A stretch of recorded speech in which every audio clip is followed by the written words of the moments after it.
narito na naman tayo para sa isang napaka-sweet at nakakakilig na love story nila Kalingap Edu at Ate Viancy. Mo ay aking makilala at kung ano Para sa pagpapatuloy ng ating love story ay pumunta ang Kalingap team at si Ate Viancy sa isang amusement park. Biglaan nga lamang ito kaya sobrang saya ng moments na ito dahil hindi naman ito masyadong planado. At nabigla din ang lahat noong kasama pala si Ate Viancy dahil hindi nila alam na isasama ito. Kaya syempre, mas naging masaya si Kalingap Edu dahil nandyan ang kanyang wifey. Noong nakaraan nating video ay sumakay na nga sila sa mga ibang rides na medyo pang warm up lamang. Ngayon ay ito na ang mga intense rides na kanilang sinakyan. Dito natin makikita kung gaano katapang ang EDSI Love Team.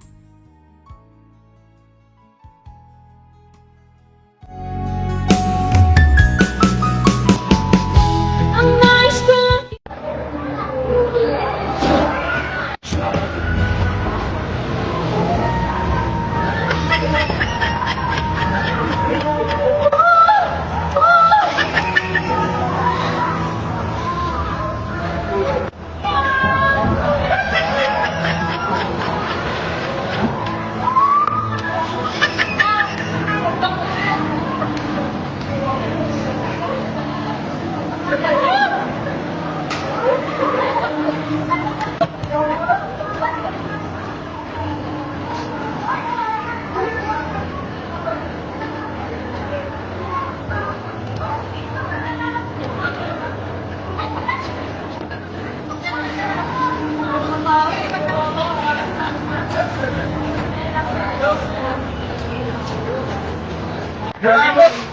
Grabe!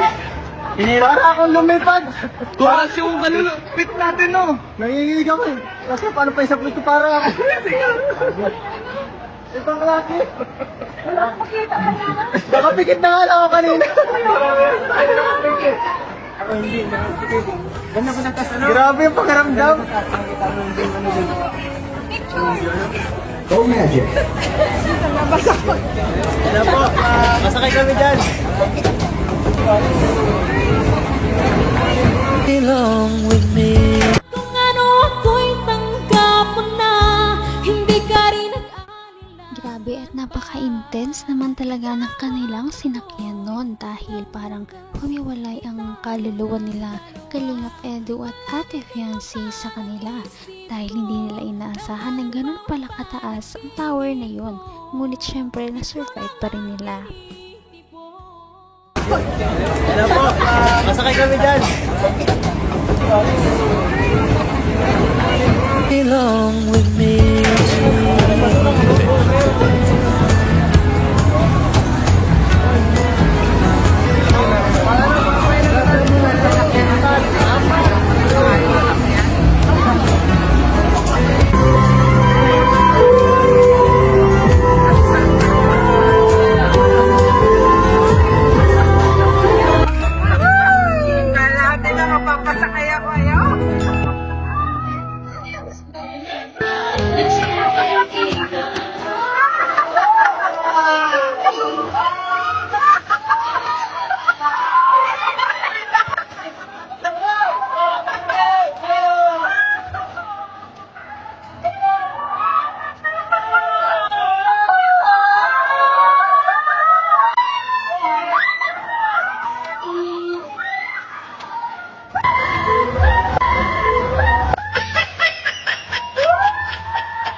EDSI Love Team dahil kahit hindi pa sila nakaka-recover masyado doon sa nakakatromang sinakyan nila kanina, heto at sumakay na naman sila sa panibagong rides para pitong Vikings pero ito ay umiikot na sa sarili nito. Kaya naman nakakatakot to.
Confident gentlemen, your restraint is unlocked. You may proceed to the unloading platform. Wish to ride once more, please alight and kindly fall in line again. Please step out of the ride. We hope you enjoyed your ride on the Disco Magic. And How does it feel, guys?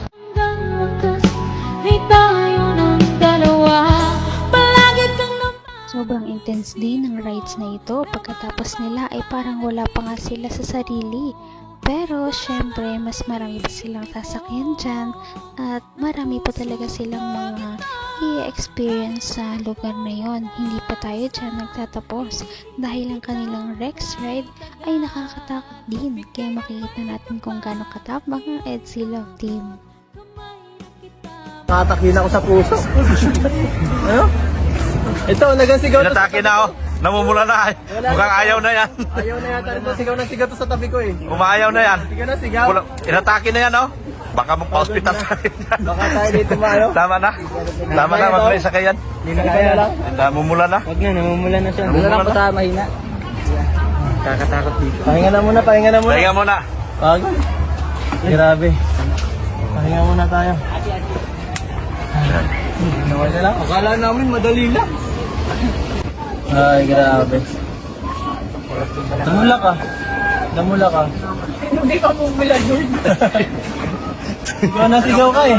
Paano pa kaya? Gusto pa namin sana dito kaso parang hindi na pwede. Mukhang mahina ang puso. Mukhang mahina yata ang Kaya puso. nga, sa Ferris wheel na lang kami siguro. Sa Ferris wheel na lang. Oo. Huwag na dyan. Masyadong ano yan. Mag-relax. Hide pala yan. Oo. Ayoko na, sama na ako sumigaw. Nakakapagod. Kala mo. Ay. Napagod ka na? Okay naman. Okay eh. Sabi mo eh. Pagod yan eh. Kaya mo ba eh. Ilang minuto ba tayo pahinga dito? 4 na. Isang oras. Isang oras pa rin. Parang napagod nga sila sa kanilang sinakyan kaya medyo nagpahinga muna silang dalawa. At nakakatuwa dahil parang magkasandal na nga silang dalawa na nagpapahinga. Syempre, nakakatakot din yung mga sinakyan nila kanina, ngunit may mas ikakatakot pa yan sa ating mga susunod na video. Doon natin i-reveal ang mga next nilang mga sinakyan. Napaka-sweet talaga nila at napakabait ng tambalang ito kaya maraming sumusuporta. Kaya naman, sana ipatuloy natin silang suportahan at mahalin si Viancy, si Kalingap Edu at ang Kalingap Team. Yun lamang at maraming salamat sa panonood. Abangan natin kung magkakatuluyan ba talaga si Kalingap Edu at Viancy. Hanggang sa muli! Bye! Ngayon'y abot